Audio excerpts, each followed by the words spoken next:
Ina alhamdulillah wa salat wa salam ala wa rasulullah. I'd like to welcome everybody to our series on how to perform the prayer. And tonight, inshallah, we're going to continue our discussion about ghusl. And a lot of you have questions regarding when are we required, excuse me, when we are required as Muslims to take ghusl. And this is what we're going to be speaking about today. You know, when are we as Muslims required to take ghusl? Wait a minute, I don't know what's going on here with Zoom. Hold on, guys. Okay. For some reason. Oh, okay. Okay. Yes. Okay, I'm sorry. I don't know what happened with Zoom. Let me fix this. Some button I hit and it did something silly.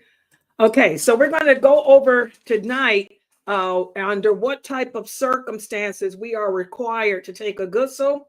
And then I'm going to end tonight's lecture with speaking how the Prophet sallallahu alaihi wasallam performed the ghusl. But let's put the PowerPoint up on the screen. And I'm going to start off with a quiz from the last time we met, because we spoke about the rules of ghusl the last time we met in this class as well. So let's see how well you guys were paying attention and how well you guys can remember what was discussed. Let's look at the first question.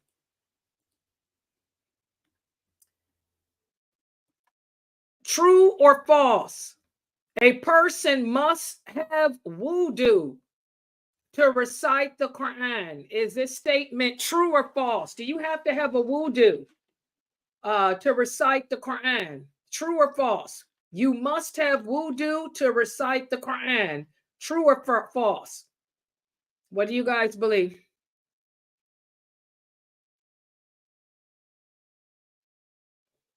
I believe it's false. Is everybody?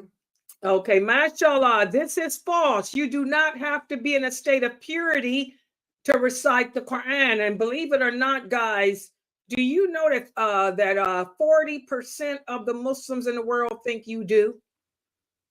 So that shows how we really need to get back to the basics. This is false. What about this?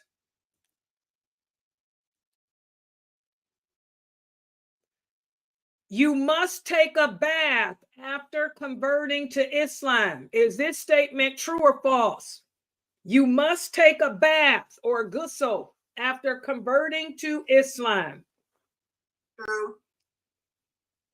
Does anybody disagree? What do you guys think on Facebook and YouTube?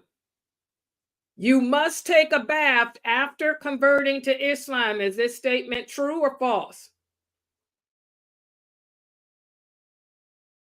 Okay, mashallah, this is true. Good job, Anissa. This is true. You have to have a ghusl. That's the only thing you have to do. Once you can give yourself shahada too. That was a question that somebody asked me. You can give your own self shahada. Anyone, whenever you declare La ilaha illallah Muhammadur Rasulullah, you're a Muslim. That's it. Then you take a ghusl. Good job. What about this? Which of the following things that I'm going to mention now must you take a bath after? Let's look at the first instance. What about this? A wet dream with traces. Do you have to take a bath after you have, if you have a wet dream with traces of it? Yes. Yes. Everybody agree that you do? Yes. Good job. This is true. Wet dreams with traces, you do have to have a ghusl. You have to take a complete ghusl. What about this? If you have a wet dream without any traces of it, do you have to have a ghusl then? No. Does everybody agree with her? Agree. Agree. Exactly. No, you don't, because there's no trace of it. There's no ejaculation. So there's no requirement of a ghusl if you have a wet dream without traces. What about this? You become aroused, but no ejaculation. Do you have to have a ghusl if you are aroused, but no ejaculation? Do you need a ghusl then? No. Good job. No, you don't need one then. The only time you have to take a ghusl is if there's ejaculation. Does everybody understand that? What about this? You and your spouse, the two private parts meet each other. Do you have to have a ghusl then, whether you ejaculate or not? Yes. Yes. Good job. Yes, you do. If you and your spouse have relations with each other, even if there is no ejaculation, but the two private parts come together, then you have to take a ghusl, whether there is an ejaculation or not. Is that clear to everybody? So that's what we went over last week. So now today we're going to answer some more questions about whether or not a ghusl is required. Well, the things I'm going to talk about today, these are questions that many of you have asked me. The answer is no, you don't have to take a ghusl or a bath, but you should, even though you're not obligated to. And let's look at the first question. A lot of you asked me about the Friday prayer. A lot of you say, do I have to take a bath on Fridays? The answer is no, but it's recommended. We are encouraged to.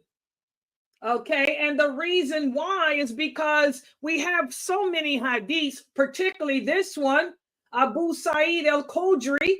He tells us that the Prophet sallallahu alaihi wasallam said ghusl on Friday is obligatory upon every adult. So is using a toothbrush and applying perfume. But remember, I tell you guys, Arabic words can take on more than one meaning depending on how they're used. And in this statement, obligatory here does not mean that you have to do it. It means recommended. It means it's wajib. It's highly recommended. And that's based on this hadith. This is why you have to know the history of the hadith. We have this hadith from Ibn Umar. He said his father Umar was standing delivering the khutbah on a Friday when Uthman, who was one of the people amongst the immigrants and helpers, came in. And Umar asked him, he said, what time is it now? This is not our Uthman. This is another Uthman. So Umar asked him, what time is it now? And the man said, I was busy and could not return home.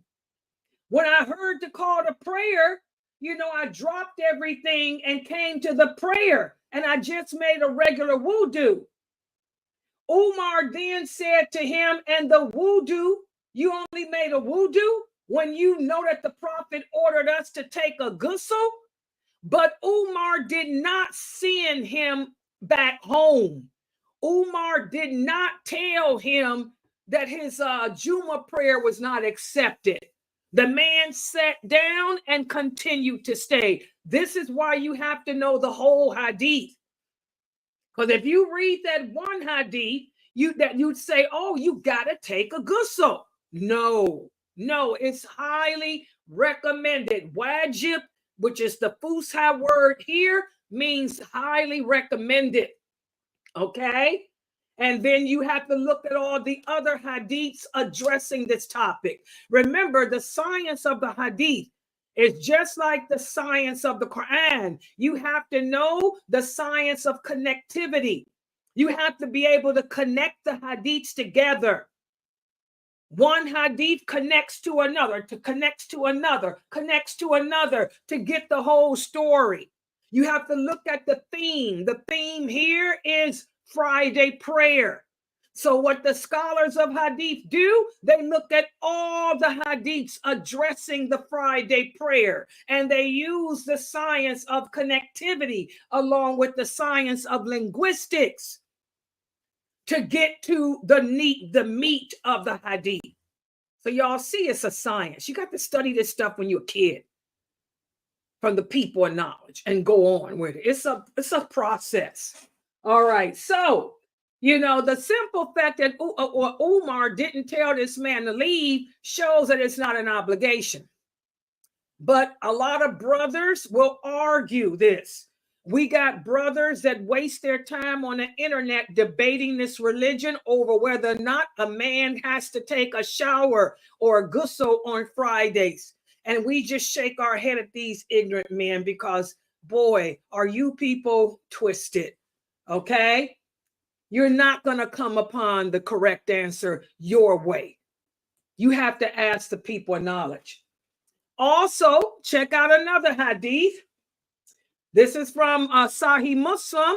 The Prophet sallallahu alaihi wasallam said, whoever makes the wudu and perfects it and then goes to the Friday prayer and listens attentively will have forgiveness during the period between this Friday and the next, and an additional 3 days. So again, this hadith here shows that ghusl is preferred too, that it's not an obligation, but it's something that's highly recommended. The mention of wudu, you know, instead of ghusl in Arabic shows that wudu alone is sufficient for Friday, not the ghusl. But again, you have to know the linguistics too. So, and this is one of the strongest proofs, or the strongest dalil that proves that ghusl for the Friday prayer is not obligatory, but that it's preferred. So the brothers that waste their time arguing and fighting over this, they need to go somewhere and find something better to do, you know, because all it does is show your ignorance. No, you are not obligated to take a bath on Friday, but it's highly recommended. Everybody understand that when you're going to the mosque. And that brings us to the next question. A lot of people ask, Sister Layla, what time do I have to take a ghusl? Well, between Fajr and the time of the Friday prayer. You don't take it the night before. Some people will take their baths for Friday before they go to sleep. No, the ghusl for Friday should be performed after Fajr. Anytime after Fajr till before the prayer. Does everybody understand that? So it's not the night before, it's after Fajr. Okay, hold on for 1 second. Let me cut off my food.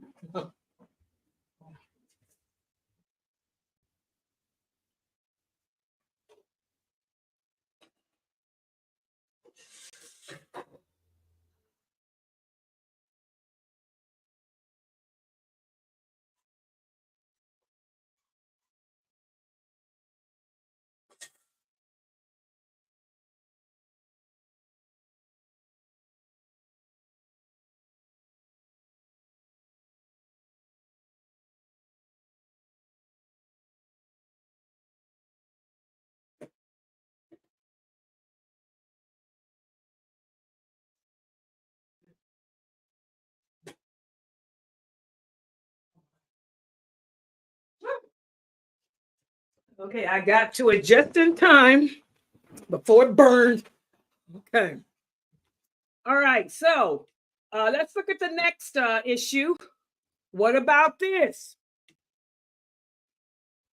Do we have to take a complete ghusl for the Eid prayers? Well, again, we are encouraged. This is just like the Friday prayer. It's not an obligation, but it's highly recommended. Okay? Even though there are no authentic, I repeat, there are no authentic, I repeat again, There are no authentic hadiths on the planet that say that you should take a ghusl for the day of the Eid, but it's something that we encourage because Allah loves cleanliness. There are several weak hadiths, but they are not authentic. Okay, so just to let you guys know, there is no authentic earth on planet Earth that says you have to take a ghusl for the day of the Eid, but we do it because, again, Allah loves cleanliness. What about this? A lot of people ask me this question. What about washing a dead body? Do you have to take a ghusl? Well, according to many scholars, performing ghusl is preferred. It's preferred for a person who has washed a body. But do you have to do so? Well, the people that say that you should, they base it on this hadith here, where Abu Hurairah tells us that the Prophet sallallahu alaihi wasallam said, whoever has washed a body must perform ghusl, and whoever carried him must perform wudu. And I remember a few years ago, about 7 or 8 years ago, one of the brothers here from my website, this is why I don't deal with men. This is why when you sisters tell me that your husbands want to talk to me or your ex-husband wants to talk to me, I don't deal with men because men are very disrespectful towards women. Men won't listen to me. They argue. They want to challenge me when they're not even on my level. It happens every time. That's why I tell you, sisters, I don't counsel your husbands. I'm here to teach you. If your husband's got a problem, go to the imam, because I'm not going to have a man disrespect me no more. I put up with it a few times, but I ain't putting up with it no more because I'm too old for that. All right? But I remember a few years ago, a brother from this website, somebody in their family died, and he called me with this question, and I gave him the correct answer. No, it's not an obligation, but it's recommended. And he gave me this hadith here. I told him, brother, that's one hadith. You have to know the science of connectivity. And he wanted to argue with me. He got to yelling with me. He got to disrespecting me and telling me. I said, so why did you call me? And I ended up having to hang up on him. This hadith here, if this is the only hadith you know, it'll make you think that the prophet is saying that you have to take a ghusl. But that's not the case.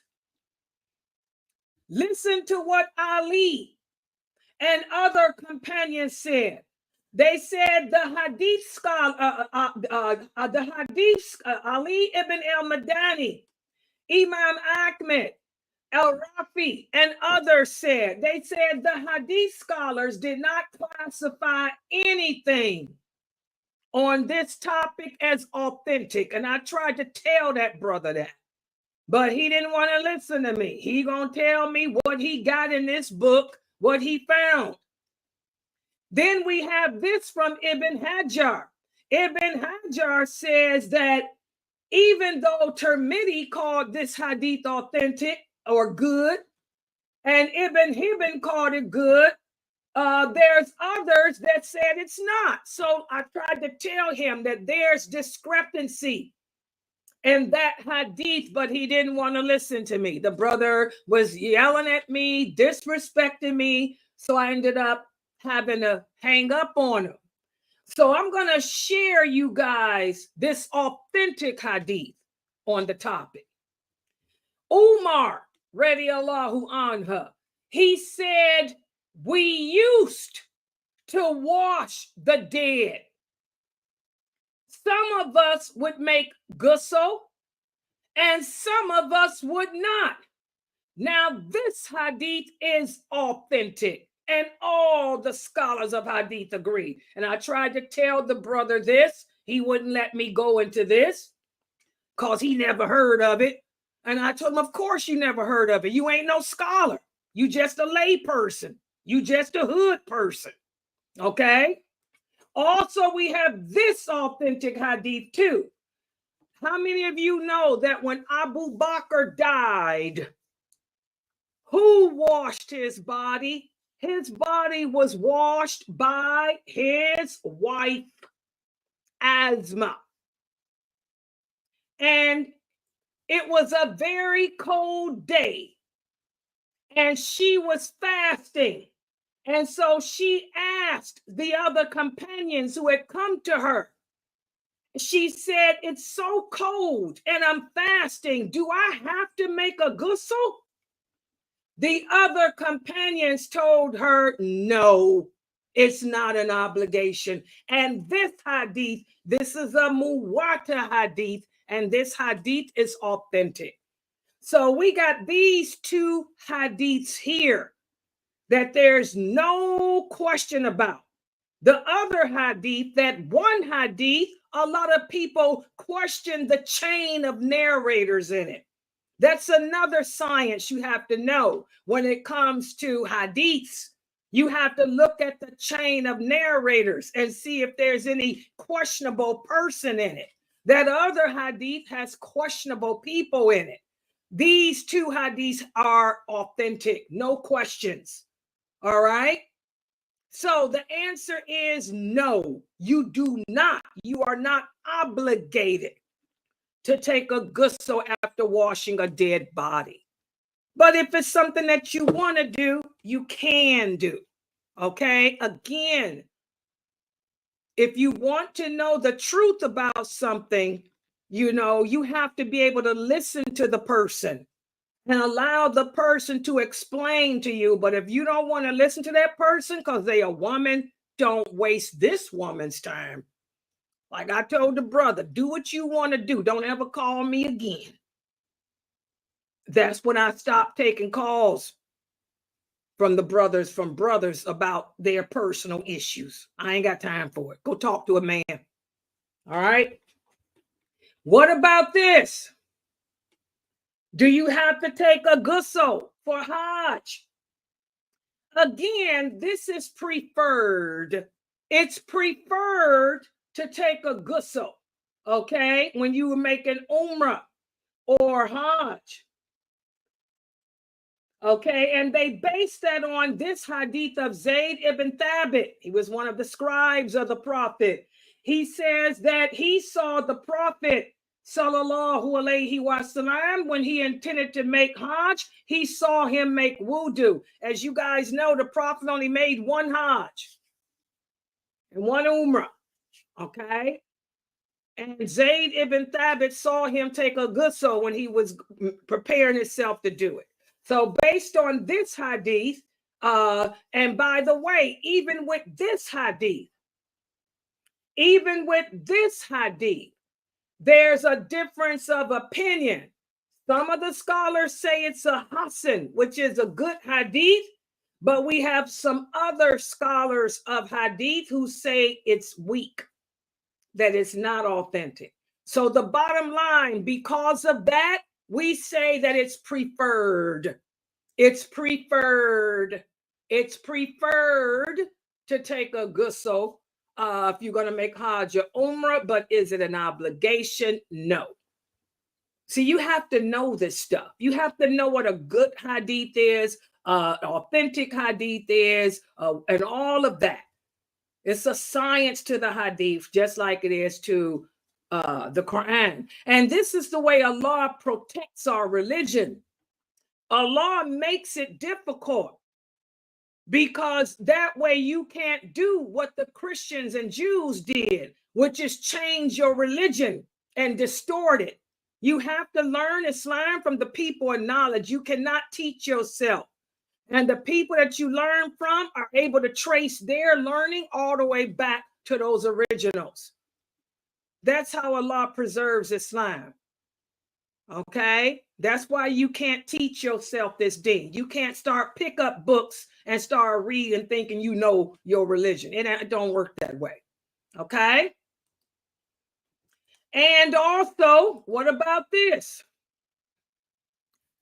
Do I have to take a ghusl when I enter into the city of Mecca? Of course, it's not an obligation, but it's preferred. Yes, it's preferred for whoever wants to enter into the city of Mecca to make a ghusl. We have this hadith of Ibn Umar. Ibn Umar, when going to Mecca, he would spend the night in Tawaf and then he would enter Mecca during the day. And he said that the Prophet sallallahu alaihi wasallam used to do this. And all the scholars say it's preferred to take a ghusl upon entering Mecca. But if a person does not do it, but if one does not do so, there is no expiation for him to make. A regular wudu is sufficient. Most of scholars say just having a wudu is sufficient. Okay, we got a person asking, do you have to make wudu after ghusl? It depends. If remember, ghusl out trumps wudu. If I were to speak in plain English, ghusl means a complete bath. Wudu means a partial bath. A complete bath out trumps a partial one.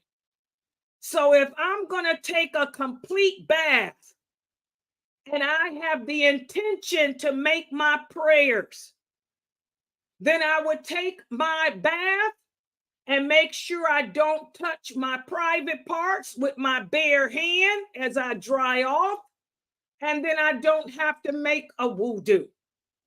So if you take a ghusl with the intention of praying and you don't do anything to break your ghusl, then no, you do not have to make a wudu. Does everybody understand that? And we talked about that the other day, because ghusl out trumps wudu. Okay? So as long as you have the intention to make your prayers and you don't do anything to break it, the ghusl, then no, there's no need for wudu. Okay, what about taking a ghusl at Mount Arafat? This too is preferred, but it's not an obligation. Ibn Umar used to do so before embarking upon the Hajj.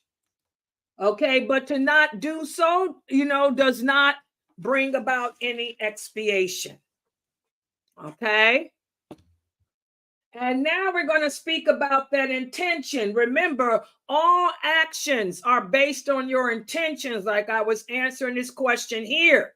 If I take a ghusl with the intentions of making my prayer, then there's no need for me to make a wudu. Okay, but you have to have the intentions to make your prayer and also not break it. Don't touch your private parts with your bare hand.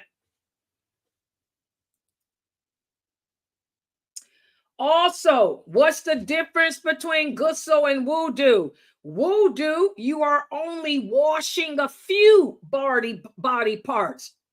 Whereas ghusl, you're washing your entire body from head to toe. And I just put this here again just to illustrate the difference. Ghusl means I'm washing everything from head to toe. Wudu is I'm just doing my hands, my arms, my face, and my feet and my head. That's all. So ghusl out trumps wudu. And now what I want to do is talk about how the Prophet sallallahu alaihi wasallam made ghusl.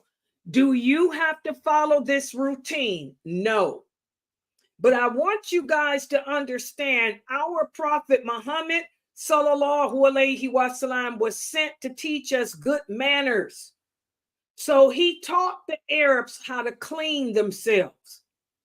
Do you have to follow this pattern? No. But this is how he performed ghusl. He would start off by washing his hands 3 times. Then he'd wash his private part. Then he'd make a wudu. Okay?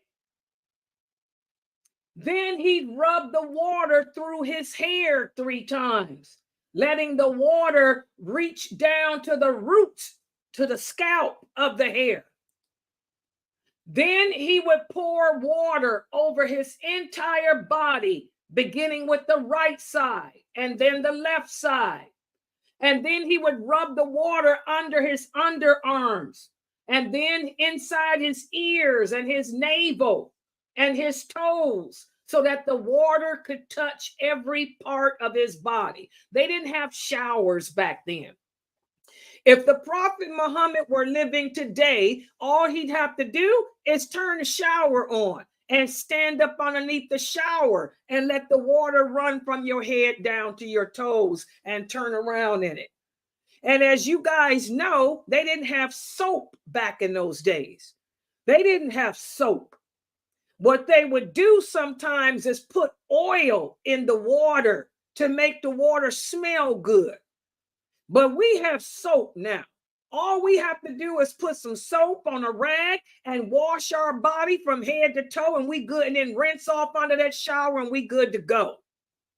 But this is how the Prophet sallallahu alaihi wasallam performed his ghusl back in the 6th century, to show or to teach the Arabs that they have to be clean, because before Islam, the Arabs didn't take baths that often. They didn't even take baths after intercourse back then, because water was a scarcity. Okay? But do you and I have to bathe this way? No. Okay? And like I said, if the Prophet were living today, he probably wouldn't follow this routine either, because we have a shower we can stand under. All right. So those are the things I wanted to go over today about the ghusl. Remember, the difference between ghusl and wudu is, with wudu, you're only washing your hands, your arms, your face, your head, and your feet. Whereas with ghusl, you're washing your entire body from head to toe. You're taking a bath. Whereas I'm just washing my arms and face. Y'all see the difference? Okay, so I'm going to stop right here. And again, be careful arguing about this religion. Islam is simple and easy. There's a lot of things that we do because Allah loves cleanliness, and cleanliness brings us closer to him. But do I have to do a lot of these things? No. Okay, like taking a ghusl on Fridays. No, you don't have to. Especially if you like me, I take a bath every day. If I want to skip a day here and there, I can. Okay, but there's reward in taking a ghusl going to the mosque. But do I have to take a ghusl and go to the mosque? No. A wudu is sufficient for going to the mosque. All right, unless you had relations, with your wife or your husband, and that's different. Okay, any questions or comments?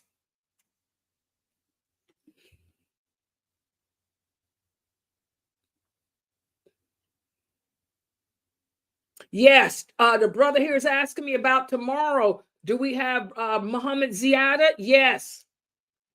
Brother Muhammad Ziyada will be here tomorrow to speak about raising your children in a non-Islamic society. Let me show that commercial again. I'm glad you reminded me, because I forgot. He is tomorrow. That's on Tuesdays, right? Yeah, let me put the little commercial up. He's going to talk. I don't know what he's going to talk about, but it's something relating to the kids. Let me play it, the little commercial.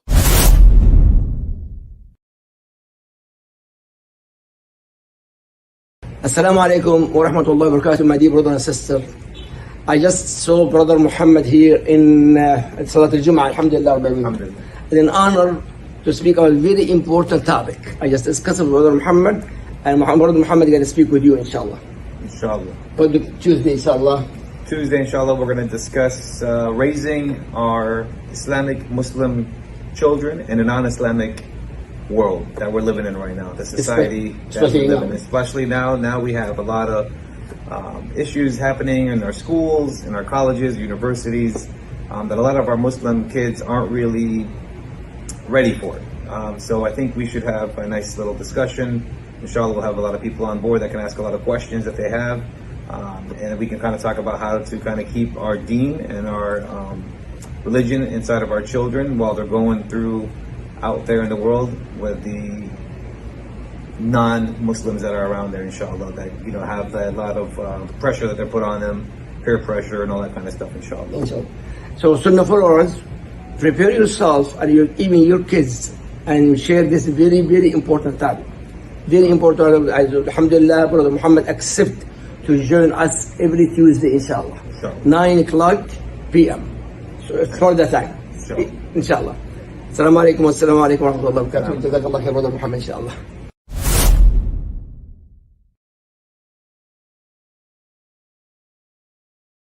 Yeah, so that's tomorrow, guys. Yeah, at 9 o'clock. He'll be here tomorrow at 9. And also you have, what else we have on Tuesday? My class at, yes, the Mecca Siddiq Tafsir. I'll be doing the Mecca Siddiq Tafsir at 6:30. Inshallah. Is that all we have on Tuesdays? Yeah, I think that's it for Tuesdays. The Mecca Siddiq Tafsir and that.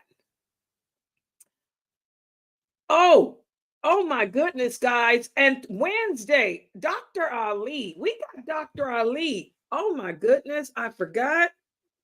Hold on, people. Dr. Ali is back and he's doing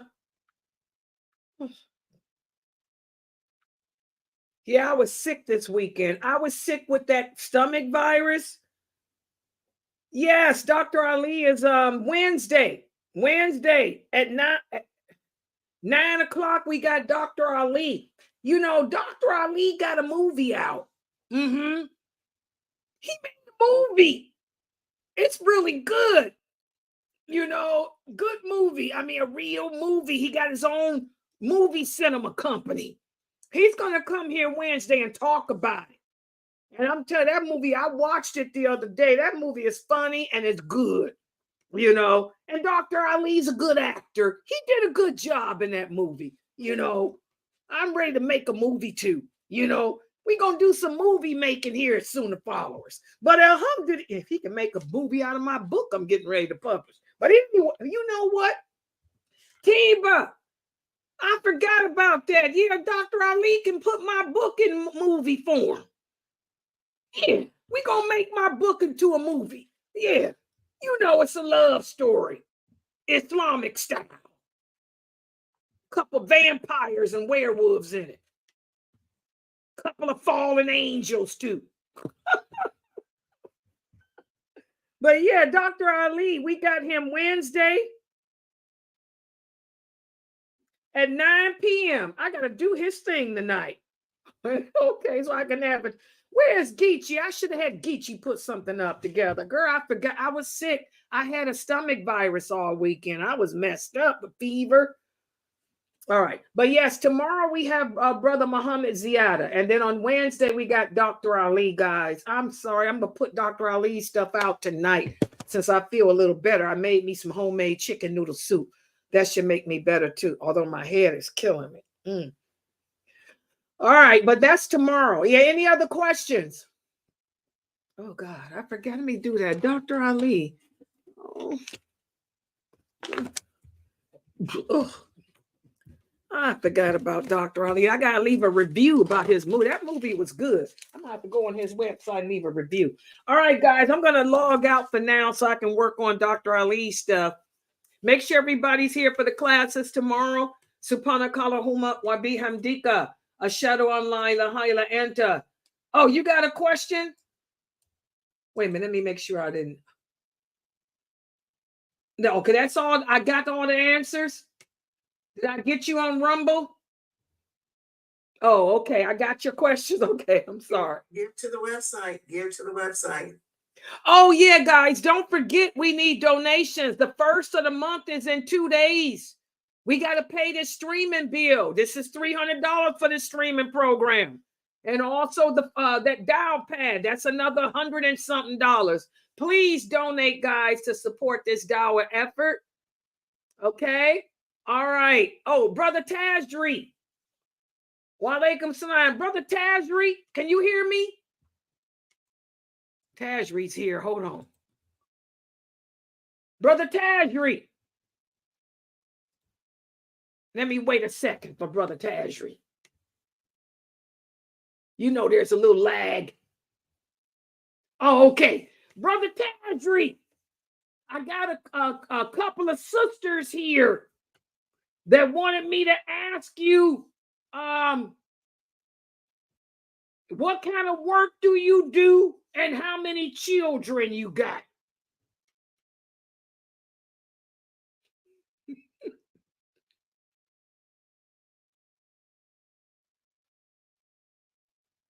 Everybody just hold on. I got to get this in. I got to get this information. I got a couple of sisters. They want to know, what type of work do you do? How many cheering you got? Write this down, Brother Tajri, and you can send me an email. What type of work you do? How many cheering you got? How long you been Muslim? And what's the other one, y'all? What state you live in? Those 4 questions. And then we'll take it from there. Oh, the age too. I think he's in his 50s. You in your 50s, right, Brother Tajri? Aren't you in your 50s?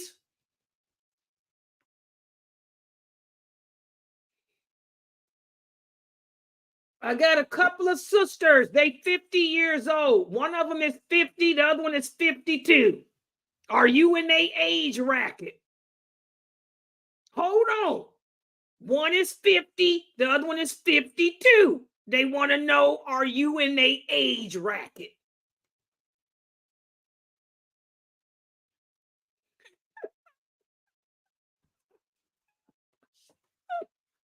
They good sisters too. Looking for a good man. Hello. Yeah, email me that information. You got the information that's needed? Then I'll get back to them. If it's kosher, then I'll send you some phone numbers for guardians. Hello. Gotta be kosher meat. Kosher's clean. That's all I needed, right, sisters? Okay. It's the sisters there. And by the way, guys, let me show this too. You know, I keep telling y'all to do this and y'all don't. Where is it at? Where my little thing at here? Where is it at? Here it is. Oh, yeah. And don't forget to join us in the 24-hour Zoom room for behind-the-scenes access.